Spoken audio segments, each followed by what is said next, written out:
प्रिय विद्यार्थियों नमस्कार। अपनी क्लास बीए पार्ट फर्स्ट प्रथम प्रश्न पत्र प्राचीन भारत का इतिहास, टॉपिक सम्राट हर्षवर्धन। जब हम हर्षवर्धन की बात करते हैं तो हमें इससे पहले की ऐतिहासिक घटनाक्रम की जानकारी होना आवश्यक है। ऐसा माना जाता है कि गुप्त वंश के अवसान के बाद उत्तर भारत में एक शून्यता की स्थिति आ गई थी और राजनीतिक शून्यता की स्थिति की क्षतिपूर्ति करने के लिए सम्राट हर्ष का उदय हुआ। ऐसा माना जाता है कि सम्राट हर्ष हैं वो एक योग्य शासक था, लेकिन उसकी राजनीतिक एक सम्राट के रूप में उसकी महत्वाकांक्षा नहीं थी। वह एक शांत प्रिय व्यक्ति था। सम्राट हर्ष के बारे में प्राचीन स्रोतों से जो जानकारी मिलती हैं उसके आधार पर कहा जा सकता है कि सम्राट हर्ष एक योग्य शासक था। उसने अपने शासनकाल में महत्वपूर्ण नवाचार किए और राजनीतिक रूप से भारत को एक प्राचीन काल के हिंदुत्व का परिचय करवाया। ऐसा माना जाता है कि सम्राट हर्ष के शासनकाल में ही महत्वपूर्ण शैक्षणिक संस्थाओं की स्थापना हुई और कुछ विदेशी यात्रियों का भारत में आगमन हुआ। उन्होंने उस समय की भारतीय धर्म, संस्कृति, दर्शन और कला का ज्ञान प्राप्त किया और विदेशों में भी इस प्रकार की जो परिस्थिति थी इसके बारे में जानकारी मिलती है। इस प्रकार से हम सम्राट हर्ष के बारे में जब जानकारी प्राप्त करते हैं तो पाते हैं कि सम्राट हर्ष न केवल एक शासक था बल्कि विद्यानिर्भर शासक था।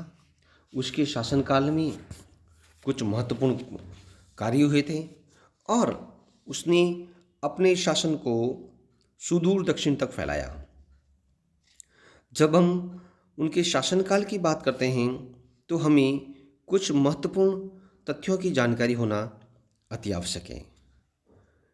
सम्राट हर्ष के बारे में माना जाता है कि वह एक ऐसा शासक था जिसने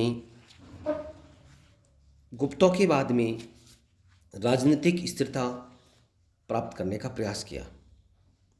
गुप्त साम्राज्य के अवशेषों पर विभिन्न क्षेत्रीय शक्तियों का राजनीतिक उत्कर्ष हुआ। उसमें हर्षवर्धन एक महत्वपूर्ण शासक था। वह थानेश्वर का शासक था और पुष्यभूति अर्थात वर्धन वंश का शासक था। बाणभट्ट के हर्षचरित में इस वंश का वर्णन मिलता है और उसे पुष्यभूति वंश के नाम से जाना जाता है। मधुबन और बांसखेड़ा अभिलेखों तथा सोनभद्र एवं नालंदा से प्राप्त मुहरों में हर्षवर्धन के पूर्वजों के नाम मिलते हैं। इसमें पुष्यभूति का भी नाम मिलता है। हर्षवर्धन के बारे में प्रारंभिक जानकारी के आधार पर कह सकते हैं कि वर्धन वंश की शक्ति और प्रतिष्ठा का संस्थापक प्रभाकर वर्धन था। उसका अनुमानित समय 6ठी शताब्दी का अंतिम चरण था। उसकी उपाधि थी परम भट्टारक और महाराजा धीराज। हर्षचरित में प्रशंसा करते हुए लिखा गया है उसे हूण हरिण केसरी की उपाधि से भी नवाजा गया था। लेकिन एक घटनाक्रम हुआ जिसने वर्धन वंश में एक आमूलचूल परिवर्तन कर दिया और वह आमूलचूल परिवर्तन था प्रभाकर वर्धन की 3 संतानें थी, पुत्री राज्यश्री, राज्यवर्धन और हर्षवर्धन। प्रभाकर वर्धन के जीवन का अंतिम चरण पश्चिमोत्तर सीमा पर प्रभा जमाए हुए हूणों से युद्ध हुआ करने में व्यतीत हो गया। हर्षवर्धन से पहले उसका भाई राज्यवर्धन है, वह राजकीय कार्य देख रहा था, तो इसलिए राज्यवर्धन को हूणों को दबाने का उत्तरदायित्व सौंपा गया। जिसमें राज्यवर्धन हूणों के विरुद्ध अभियान कर रहा था। उसे अपने पिता की नाजुक स्थिति की सूचना मिली। सूचना पाते वापस थानेश्वर लौटा, परंतु उस समय प्रभाकर वर्धन की मृत्यु हो चुकी थी।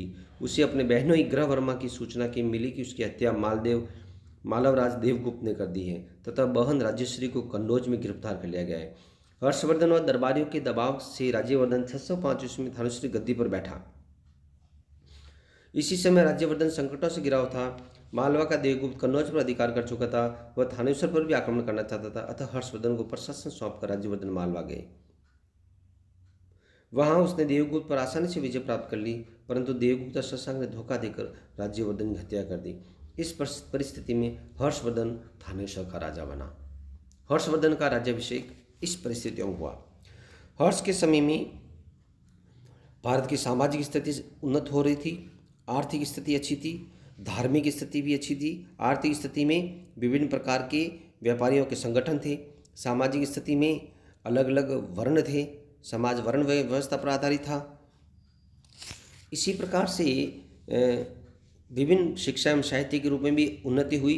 हर्ष ने स्वयं ने है वो नागानंद, प्रियदर्शिका और रत्नावली नामक 3 ग्रंथों की रचना की थी। हर्ष का राजकवि बाणभट्ट था जिसने हर्षचरित्र की रचना की थी। इस प्रकार से हर्ष ने एक केंद्रीय प्रशासन की स्थापना की, मजबूत राज्य प्रशासन था, स्थानीय स्तर पर महत्वपूर्ण अधिकारियों की नियुक्ति की गई। एक उत्कृष्ट प्रशासक के रूप में हम हर्ष को प्राचीन कालीन भारत के अंतिम हिंदू सम्राट के रूप में अगर कहे तो कोई अतिशयोक्ति नहीं। ऐसा कहा जाता है कि हर्ष ने अंतिम क्षण में जब उसका चालुक्य नरेश पुलकेशिन द्वितीय से नर्मदा नदी पर युद्ध हुआ तो उसमें हर्षवर्धन की पराजय हुई, ऐसा माना जाता है। और ऐहोल अभिलेख में रवि कीर्ति ने इसका वर्णन भी किया है। लेकिन फिर भी हम देखते हैं कि उत्तर भारत में एक यशस्वी शासक के रूप में हमेशा हर्ष का यशोगान किया जाएगा, हर्ष को याद किया जाएगा।